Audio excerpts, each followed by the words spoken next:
The royal titles of Prince Andrew have been formally relinquished. The monarchy has reached one of the most startling crises in contemporary history, and he has been essentially exiled from royal life. This isn't conjecture.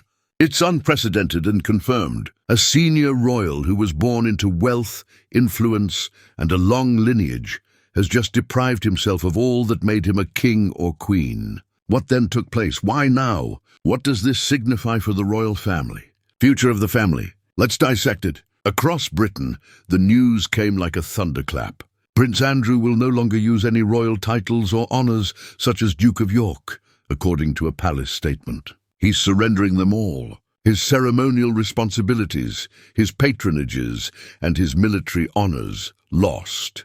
According to the statement, talks with the king and the larger family led to the decision. Don't get me wrong, though. This was not voluntary. In order to put an end to years of controversy, embarrassment, and public indignation, the palace intervened. At this point, Andrew will be living on his own. He refuses to do royal tasks. The crown will not be represented by him. Furthermore, he will no longer be able to claim any of the titles that formerly characterized his life. This is a complete breakdown for a man who used to proudly stand next to the Queen when trooping the colour. To comprehend how we arrived at this point, we must rewind because it took time for things to happen. Years ago, a friendship that would ruin Prince Andrew's reputation marked the beginning of his collapse. Although his connection to Jeffrey Epstein was initially made public over 10 years ago, it really took off in 2019. His name was meant to be cleared after that notorious BBC Newsite interview. Rather, it ruined him. For all the wrong reasons, the interview became widely popular. Andrew turned into a joke, and the palace acted in a matter of days. He was told to keep out of the spotlight. The lawsuits followed. In the United States, Virginia Giuffre filed a civil complaint that was resolved out of court. Although reports indicated millions, the amount was never formally confirmed. The harm was irreparable, yet he acknowledged no responsibility. His future as a prince was over then and there. Jeffrey Epstein, a disgraced financier, the words, "We're in this together," encourage him to stay in contact. The day after a notorious photo of the Duke of York with his arm around teenage Virginia Giuffre went viral, the royal sent a war message to the convicted pedophile in a leaked 2011 email. The first round of penalties arrived in 2022.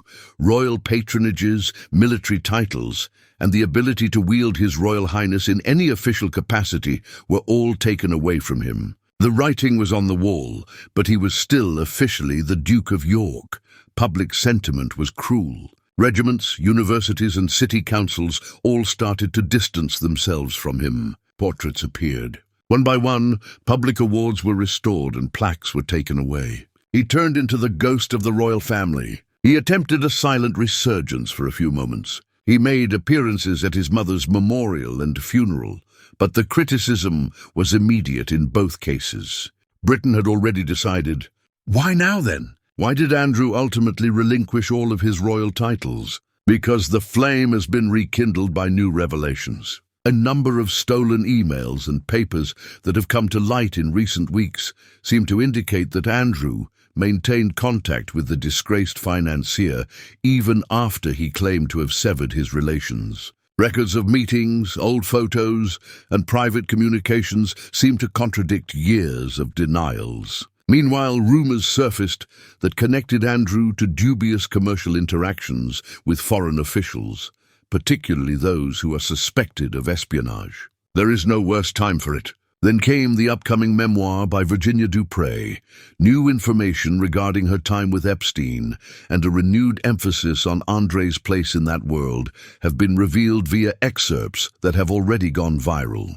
For all the wrong reasons, Andrew's name was making headlines around the world once more. King Charles had had enough this time. Behind the palace doors, the point was obvious. Another year of controversy was too much for the monarchy to bear. Parliament may take legal action to deprive Andrew of his titles if he didn't voluntarily relinquish them. In a final show of dominance, Andrew consented to resign on his own terms, or at least give the impression that he would. What this means, let's be clear. The Duke of York is no longer Andrew. He's no longer able to utilize all of his noble titles. Earl of Baron Killy, Inverness, and any other military decorations. He will no longer serve as a representative of the royal family. He is no longer associated with any public institutions or patrons. He will not be seen on palace balconies during royal functions or during ceremonies. Sarah Ferguson, his ex-wife, will also no longer hold the courtesy title of Duchess of York.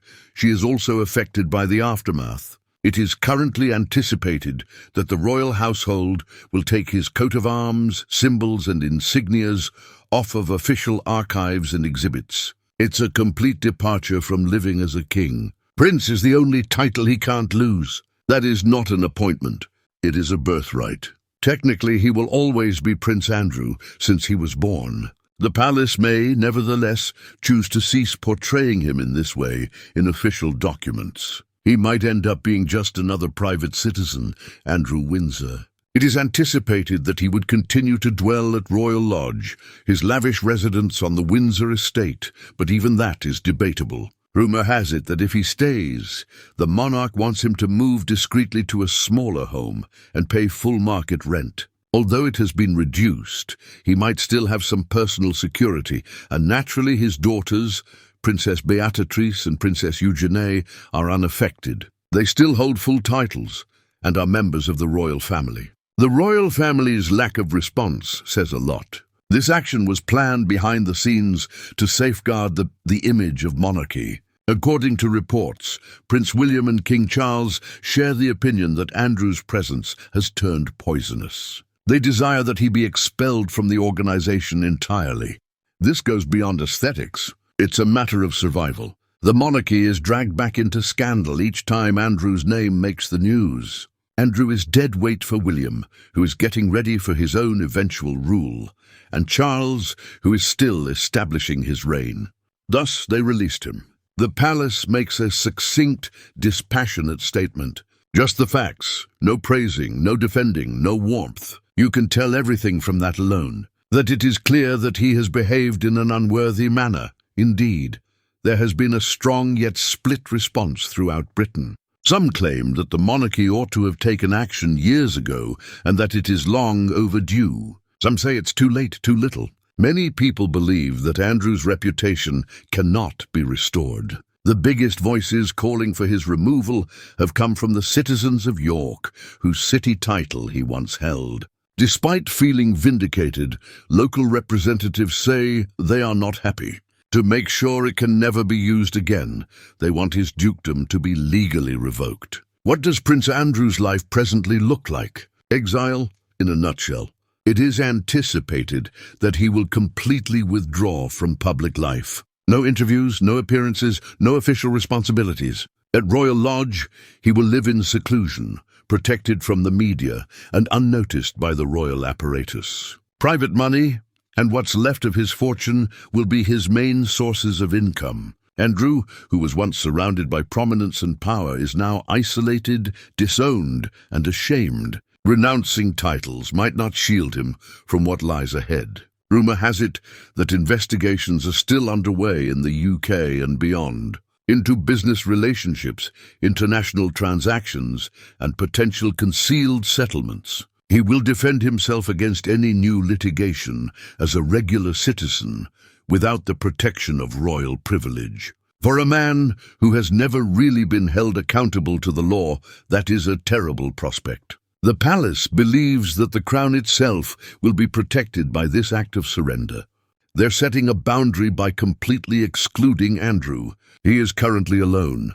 But if additional evidence comes to light, that distinction may become hazy very soon. The following few weeks will be crucial. His duke could still be lawfully revoked by Parliament, guaranteeing that the title Duke of York would never be used again. His name will be subtly removed from histories, archives, and honours lists by royal institutions. Buckingham Palace may make more announcements outlining his new position, or just remain silent in an effort to let the tale die down. Do not be misled, though. This is not the end. Files, emails, and witnesses may still come to light. Concerns over his connections and finances remain unresolved. Additionally, a memoir that is scheduled for publication soon may contain even more secrets. Once the royal family is ready for the impact,